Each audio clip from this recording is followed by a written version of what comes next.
No niin, viimeinen leiripaikka on valmis.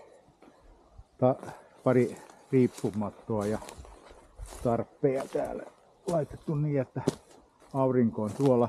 Siellä ei tule auringonlaskua, koska aurinko ei täällä laske. Katsotaan pysyykö koko ajan pystyssä tuolla ylhäällä. Tossa. Siellä on molemmilla omat tarpit sun muut. Omat tarpit ja omat riippumatot. Ja täällä on, kuten huomaatte, hyttysiä, mutta ei niin hirveästi.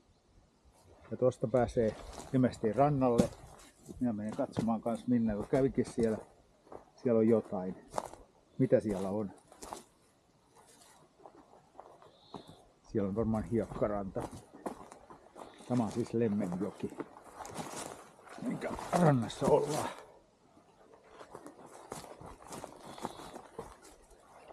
Nyt mä tuun tänne. Täällä on puro, mistä saa vettä ensinnäkin.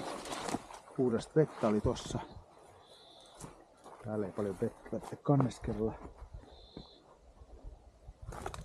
Ja täällä on ranta. Ehkä käydään uimassa tai sitten ei.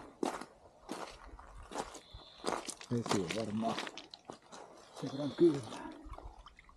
Ehkä 15. Mitä voisin sanoa. Ja tämmönen. Ja siellä tulee varmaan Minna uimaan. Vai oletko tulossa uimaan?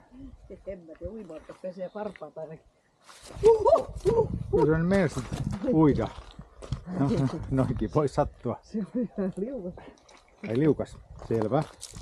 Ei mitään.